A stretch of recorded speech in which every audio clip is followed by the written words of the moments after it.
잠깐 기도하겠습니다. 하나님 감사합니다. 이렇게 명절을 맞이해서 함께 예배할 수 있게 하시고 가족이 함께 얼굴을 볼 수 있는 은혜를 더하여 주심을 감사합니다.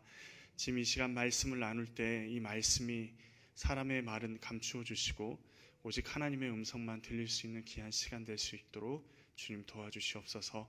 예수님의 이름으로 기도합니다. 아멘.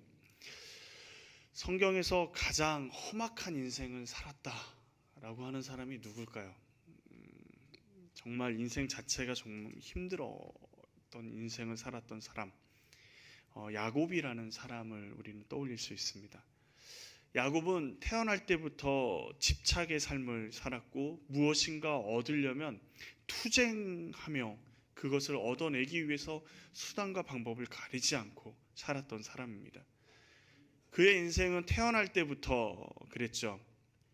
형 에서보다 먼저 태어나기 위해서 엄마 뱃속에서 먼저 나오려고 싸우다 결국 형에게 져서 형의 발 뒤꿈치를 붙잡고 세상에 나온 인물이 야곱입니다.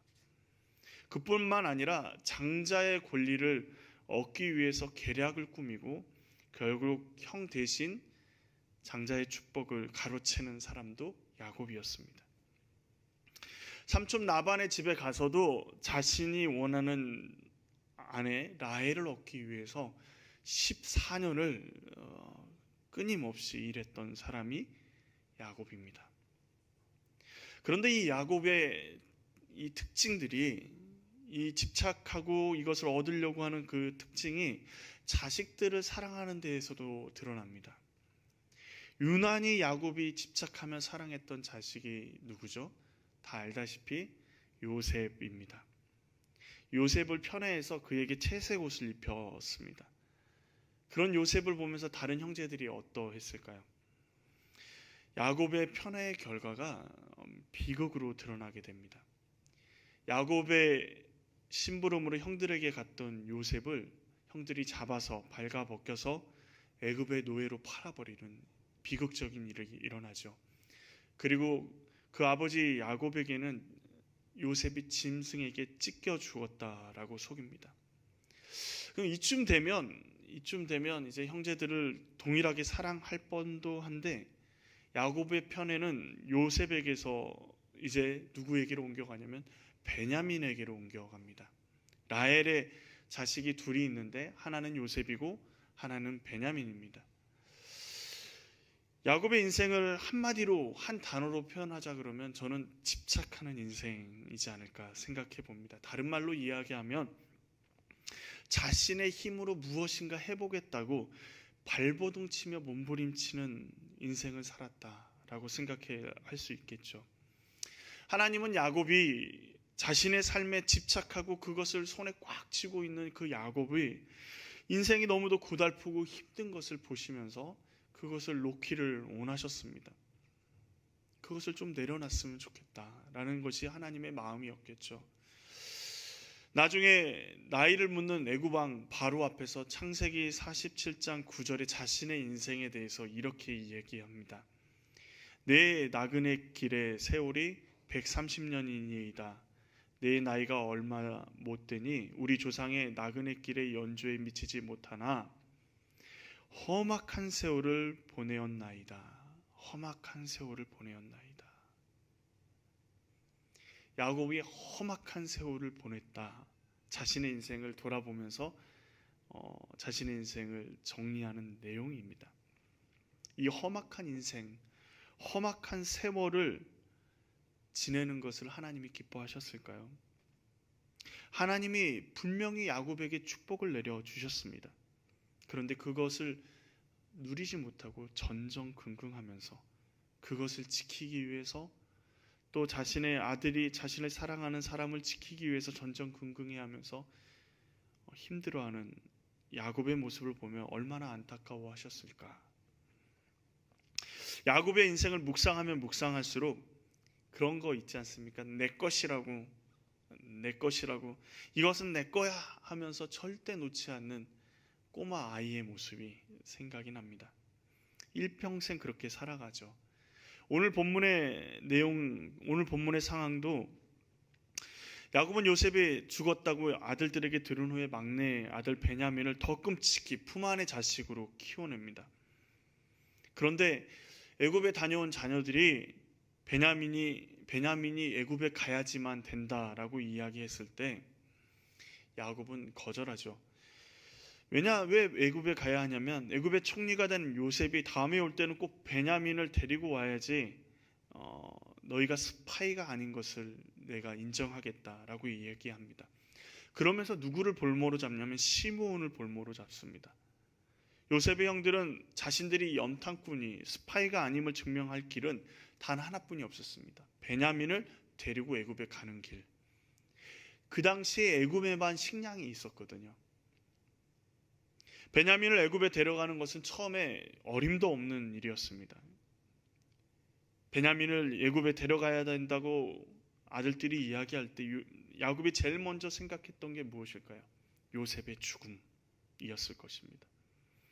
그런데 베냐민을 머나먼 타지에, 그것도 아들들이 스파이로 의심받고 있는 애굽에 자신의 생명보다 더 사랑하는 베냐민을 보내겠습니까? 보내지 않죠. 베냐민에게 집착하니까 야곱의 눈에는 다른 것들은 하나도 안 보입니다. 결국 베냐민에게 집착하고 나서 야곱의 가정에는 많은 아픔들이 생기게 됩니다. 먼저는 누가 볼모로 잡혀 있다고 얘기했죠? 시므온이요. 베냐민을 애굽에 보내지 않으면 시므온은 계속 애굽에 스파이로 잡혀 있어야 합니다. 그런데 야곱은 베냐민을 보내지 않기 위해서 어떻게 하냐면 시므온을 죽은 아들 취급해 버립니다. 시므온은 이미 죽었다. 내가 두 아들을 요셉도 잃고 시므온도 잃었다라고 이야기해 버립니다. 그 얘기를 듣는 시므온의 자녀들은 어떨까요? 아내는 어떨까요? 또한 야곱은 베냐민을 지켜야 한다는 생각 때문에 다른 가족들의 배고픔, 굶주림, 그리고 기근 가운데 양식과 물을 구하기 위해서 훨씬 고생하는 그 어려움들은 전혀 눈에 들어오지 않습니다. 그런 야곱을 보면서 자녀들은 뭐라고 얘기할까요? 저 같으면 베냐민만 자식이냐, 우리는 자식도 아니냐라고 얘기했을 것 같습니다. 야곱의 자녀들도 마음의 상처를 받죠. 결정적으로 야곱이 베냐민에게 잡히면서 집착하면서 하나님의 은혜로 여기까지 살아온 야곱이 하나님을 외면합니다. 온통 그 마음에 베냐민을 지켜야 되겠다는 생각이 가득 있으니 하나님이 그 마음 가운데 있겠습니까? 그저 베냐민을 지키기 위해서 이 방법도 생각해봤다, 저 방법도 생각해봤다. 애굽에서 가져온 식량이 하루하루 떨어져가는 모습을 보면서 걱정과 근심, 그리고 자녀들이 밥을 조금 많이 먹는 것 같으면, 식량을 많이 소비하는 것 같으면 조금만 먹으라고 야단치는, 늘 마음이 초조해지는 그 야곱의 마음 가운데 이 하나님이 있을 수가 있겠습니까? 결국 기근이 계속되면서 애굽으로 내려가 식량을 구하지 않으면 모두 굶주려 죽을 수밖에 없는 상황이 찾아오게 됩니다. 이제 야곱이 베냐민을 보내지 않으면 그 자리에서 모두 다 죽겠다라는 상황이 돼버린 것이죠. 결국 가장으로서 굶주림에 힘들어하는 가족을 외면할 수 없어서 베냐민을 보내기로 결정합니다. 집착은 사람들을 병들게 합니다. 많은 인생의 소중한 것들을 집착하는 그 하나 때문에 포기하게 만들죠. 우리가 무엇인가 하나에 집착하게 되면 주변의 많은 사람들을 상처를 입히게 합니다. 또한 하나님께서 우리에게 허락하신 많은 것들을 누리지 못하게 하죠. 심지어 집착하고 사랑하는 그 아들 베냐민에게조차도 그것은 유익하지 않습니다. 결국 베냐민을 떠나 보내야겠다, 내려놓아야겠다 포기할 때 이것은 끝이다 라고 생각했을지 모르지만 그것은 야곱의 회복의 시작이었습니다. 베냐민을 내려놓은 야곱은 이전과 전혀 다른 모습을 보입니다. 먼저 야곱은 베냐민을 내려놓고 하나님의 은혜를 구합니다. 하나님의 은혜를 이제야 구하죠. 오늘 말씀 14절 말씀에 전능하신 하나님께 그 사람 앞에서 너희에게 은혜를 베푸사 그 사람으로 너희 다른 형제와 베냐민을 돌려보내게 하시기를 원하노라 라고 이야기합니다. 아들이 군대 가면 어머님들의 신앙이 갑자기 좋아집니다. 새벽 기도도 나오시고 때로는 밤을 새워서 기도하기도 합니다. 아들이 울면서 전화 한 통화하면 그때 교회에 쫓아나와 하나님 앞에 기도하게 되죠. 여태까지 품 안의 자식이었는데 군대라는 곳에 보내서 더 이상 품 안의 자식일 수가 없습니다. 어떻게 도와줄 방법도 없습니다. 자신이 할 수 있는 것은 하나님의 은혜를 구하는 것뿐이죠. 참 재밌는 것은 아들이 군대 가서 사회적으로 성장하지만 부모도 따라서 함께 성장한다라는 것이죠. 야곱이 베냐민에게 집착할 때 구하지 않았던 하나님의 은혜를 베냐민에 대한 집착을 버리는 순간, 내려놓는 순간 하나님의 은혜를 간절히 간구합니다. 그런데 한 가지 생각이 드는 게, 하나님의 은혜를 야곱이 몰랐을까요? 이전에는 하나님의 은혜를 전혀 몰랐을까요? 야곱의 인생 가운데 하나님의 은혜가 아니면 야곱이 한순간도 살아서 숨 쉴 수 있는 구간이 하나도 없습니다. 인생 가운데 수없이 많은 일들이 있었습니다. 라반의 집에 갈 때도, 형 에서를 피해 라반의 집에 갈 때도 아무것도 없는 무일푼이었습니다. 평생 라반의 집에서 종살이하다 라반의 집을 벗어날 때도 라반이 야곱을 잡기 위해 쫓아옵니다. 야곱의 인생은 위기에 근데 그 순간마다 하나님께서, 그 모든 순간마다 하나님께서 함께 하시며 하나님의 은혜를 베풀어 주셨습니다. 분명한 것은 야곱은 하나님의 은혜를 알고 있었죠. 그런데 집착하니 알고 있는 진리보다 집착의 대상이 커 보이기에 그 진리를 외면하게 된 것입니다. 근데 그 집착의 대상을 포기하자 하나님의 은혜, 즉 자신의 인생에서 터득한 진리가 다시 떠올리게 되는 것입니다. 이제야 하나님이 눈에 보이기 시작하는 것이죠. 만약에 야곱이 하나님의 은혜를 몰랐다면, 그냥 하나님에 대해서 그냥 어렴풋이 알고 있는 정도였다면, 지금 이 시점은 하나님을 원망하기에 가장 좋은 시점입니다. 그렇지 않나요? 하나님 어떻게 내게서 베냐민까지 뺏어갈 수 있습니까? 하나님 어떻게, 제가 하나님께 어떻게 예배드리고 베델에서도 예배드리고 제가 하나님 앞에 많은 제물을 드렸는데 어떻게 저에게 이러실 수 있습니까? 라고 원망하기에 가장 좋은 시점이 바로 이 시점인데, 야곱은 그렇게 하지 않았습니다. 하나님의 은혜를 구했죠. 분명히 야곱은 하나님의 은혜를 아는 사람이었습니다. 하나님의 은혜가 보이지 않으십니까? 내 손에 꽉 쥐고 있는 무엇인가가 하나님의 은혜를 가리고 있는지 모릅니다. 쥐고 있을 때는 하나님의 은혜보다 쥐고 있는 게 더 중요하기에 그것에 전전긍긍할 수밖에 없습니다. 집착했던 걸 내려놓으면 하나님의 은혜가 보이기 시작합니다. 근데 내려놔도 우리 마음 가운데 하나님의 원망하는 마음이 가득하다면 우리에게 가장 은혜의 자리인, 가장 하나님의 사랑의 자리인 십자가를 깊이 있게 묵상해 보십시오. 십자가의 그 사랑을 한번 깊이 있게 묵상해 보십시오.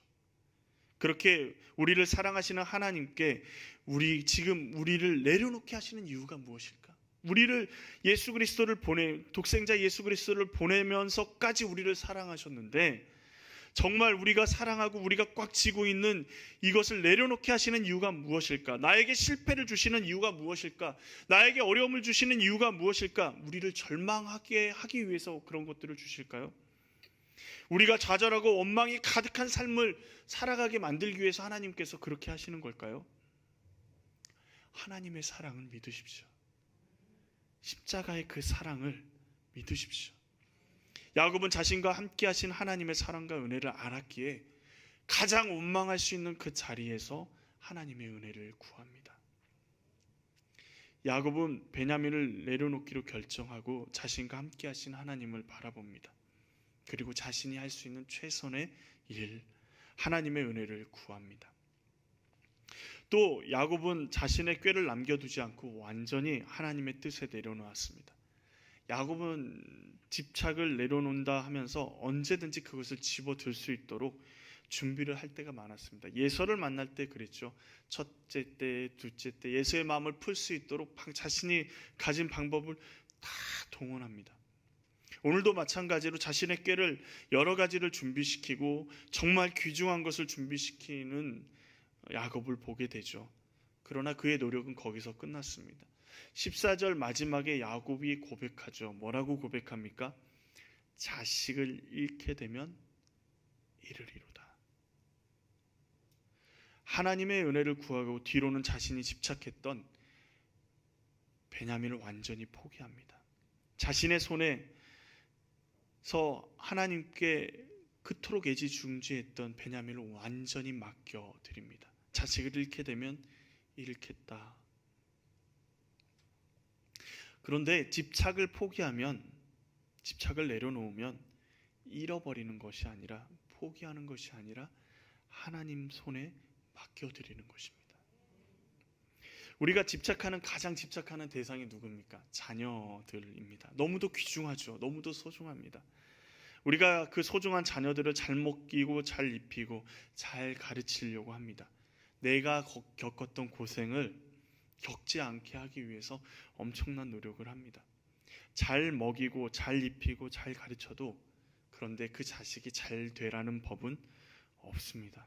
왜냐하면 우리가 살아가는 세상은 너무도 많은 변수가 있는 세상이기 때문입니다.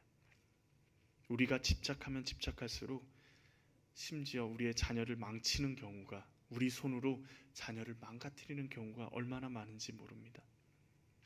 지금 내 뜻대로 내 자녀가 잘 되는 것처럼 보이지만 인생의 어느 순간을 보면 내 기대대로, 내가 생각했던 방향대로 자녀들이 성장하지 않음을 보게 됩니다.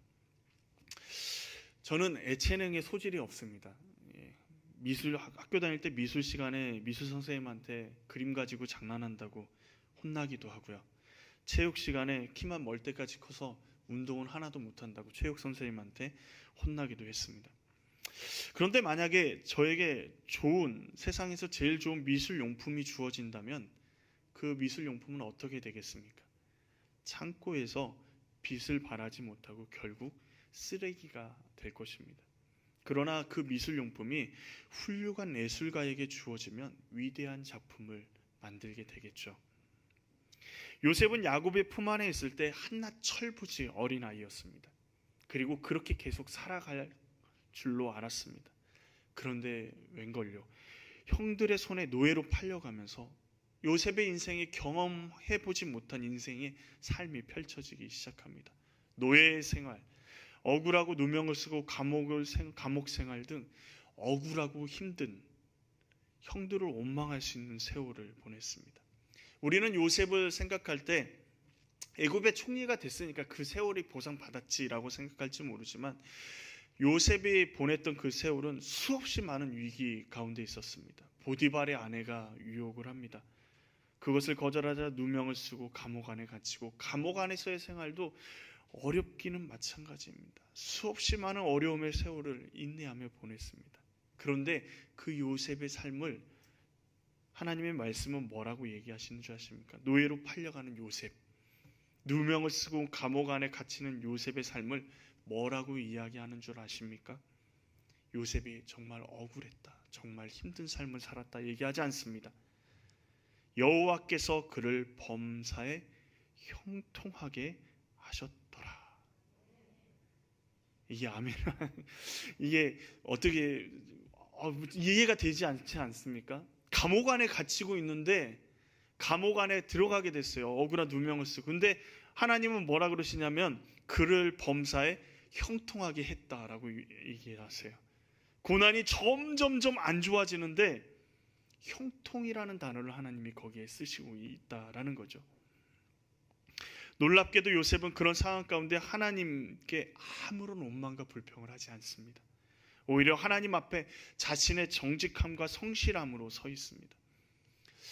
하나님의 형통은 인간적으로 잘 되는 것이 아닌 우리를 향한 하나님의 뜻이 이루어져 가는 것을 형통이라고 이야기합니다. 하나님은 우리를 이 땅에 보내실 때 그냥 아무렇게나 보내신 것이 아니라 목적을 가지고, 하나님의 뜻을 가지고 보내셨습니다. 정말 쓸모없는 것 같이 보이고 정말 삼류 인생이라고 이야기하는 분들이, 자신의 인생을 말씀하시는 분들이 있지만 분명히 하나님이 그 인생 가운데도 하나님의 뜻을 가지고 이 땅 가운데 보내셨습니다. 그런데 그 뜻대로 살지 못하게 형통한 삶이 되지 못하는 것이죠.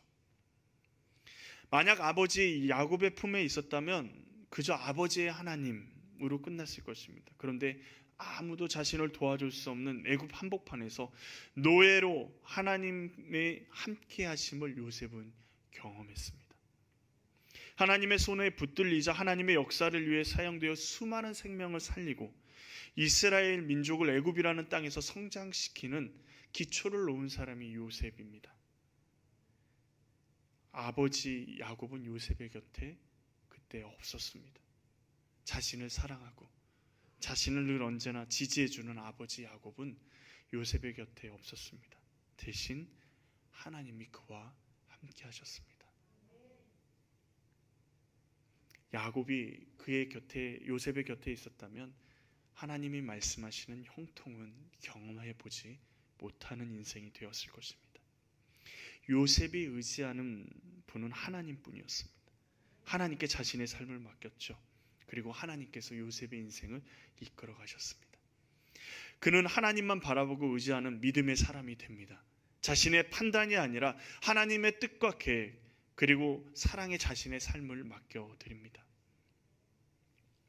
요셉은 자신을 향한 하나님의 뜻과 계획을 명확하게 알고 있었습니다.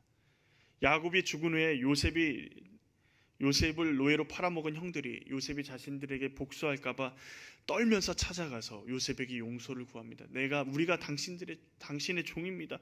우리를 죽이지만 말아주십시오. 이런 거죠. 그런데 요셉이 그 형들을 바라보면서 마음을 안타까워하면서 창세기 50장 20절에서 21절에 이렇게 이야기합니다. 당신들은 나를 해하려고 하였으나 하나님은 그것을 선으로 바꾸사 오늘과 같이 많은 백성의 생명을 구원하게 하시려 하셨나니 당신들은 두려워하지 마소서. 내가 당신들과 당신의 자녀를 기르리이다. 자신을 노예로 팔아먹은 형들에게 요셉의 하는 고백입니다. 하나님이 하신 일입니다 라는 고백이죠. 하나님의 형통하심을 살기를 원하십니까? 그렇다면 우리가 쥐고 있는 것들을 내려놔야 합니다. 우리의 자녀들이 하나님의 뜻대로, 하나님이 쓰시는 대로 하나님의 형통을 누리는 삶을 살아가기를 원하십니까? 그렇다면 주님 앞에 내려놓아야 합니다.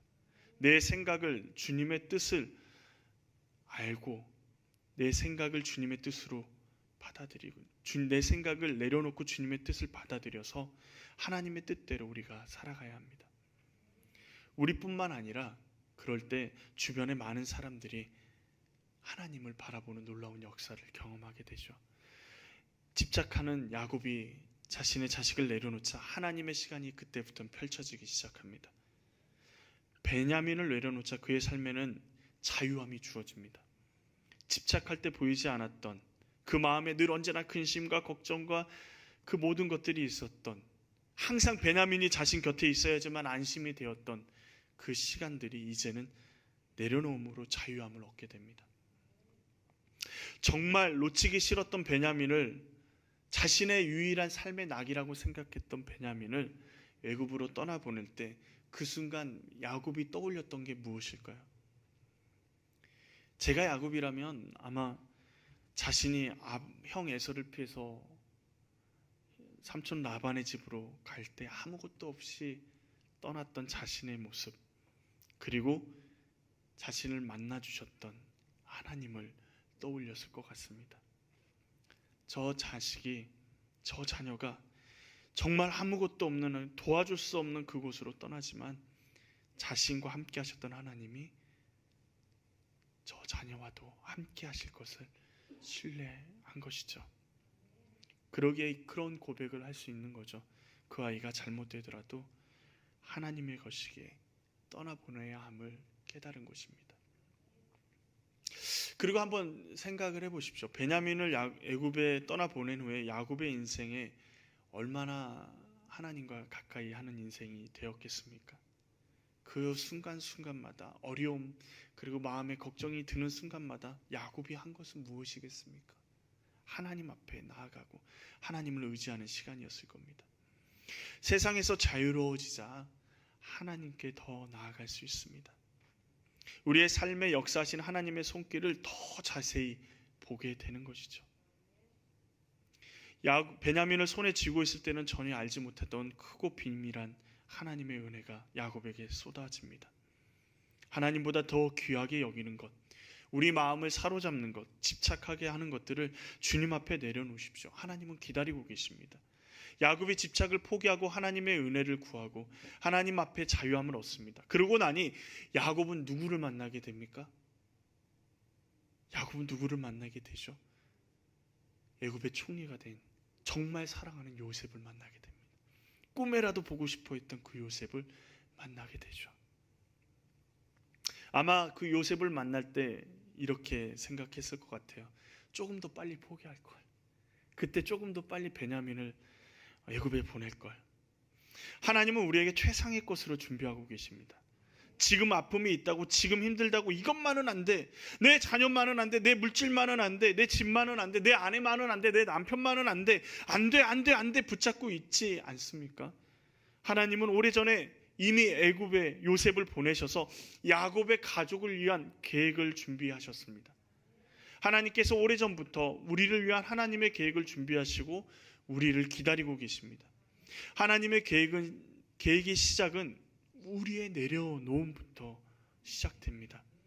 하나님은 포기하지 않으시고 우리를 기다리고 기다리십니다.